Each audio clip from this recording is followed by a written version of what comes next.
এক চমৎকারীর উপায়ের কথা আজ জানবো। যদি আপনি জীবনে কোনো বড় সমস্যায় জর্জরিত হয়ে আছেন, তাহলে এই ছোট্ট উপায়ের দ্বারা সেই সকল বড় সমস্যার সমাধান হয়ে যাবে। আপনার জীবনে এই সমস্যা যে কোনো ধরনের হতে পারে, আর্থিক, মানসিক, শারীরিক, যে কোনো রিলেশন ভিত্তিক সমস্যা যাই হোক না কেন, সবই সমস্যা দূর হবে। তবে এই উপায় করার জন্য 11 দিন ধৈর্য ধরে এই উপায়টি করতে হবে।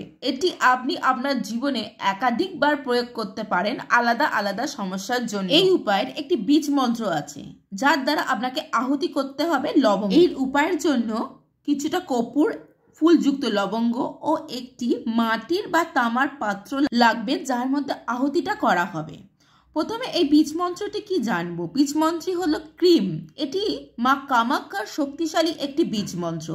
এই বীজ মন্ত্রের দ্বারা আপনি বড় বড় সমস্যার সমাধান করতে পারবেন। এই উপায়টি আপনাকে করতে হবে সন্ধ্যার সময়। সন্ধ্যার সময় শুদ্ধ হয়ে পূজা ঘরে গিয়ে আপনাকে এই উপায়টি করতে হবে। প্রথমে তামার পাত্রটি নেবেন এবং তার মধ্যে কর্পূরটি জ্বালিয়ে দেবেন।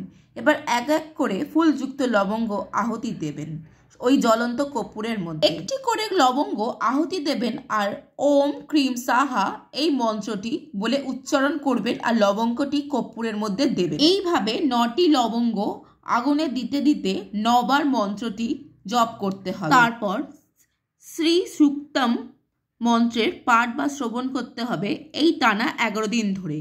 বিশ্বাস এবং ধৈর্য রেখে এই মন্ত্রটি পাঠ এবং ক্রিয়াটি করলে সকল সমস্যার সমাধান হবে, সকল ইচ্ছা পূরণ হবে, অর্থের আগমন ঘটবে। বিশ্বাসের সাথে মনে করবেন মা লক্ষ্মী আপনার উপর প্রসন্ন হয়েছে এবং আপনার উপর ধন বর্ষণ করছেন। মায়ের আশীর্বাদ থাকার জন্যই এই গুপ্ত ক্রিয়াটি আপনার কাছে এসেছে এই ভিডিওর মাধ্যমে। এই গুপ্ত ক্রিয়াটি 11 দিন করার পর সপ্তাহে যে কোনো একদিন আপনি করতে পারেন, সেটি মঙ্গলবার, বৃহস্পতিবার বা শনিবার, যে কোনো একদিন। মা কামাখ্যা দেবী এবং মা লক্ষ্মী আপনার সকল আর্থিক কষ্ট দূর করবে। যে কোনো ধরনের সমস্যা, যে কোনো ধরনের রিলেশনের মাধুর্য, ভালোবাসা বাড়বে, শারীরিক ও মানসিক শান্তি আসবে। চ্যানেলটাকে সাবস্ক্রাইব করে পাশে থাকবেন। জয় মা কামাখ্যা।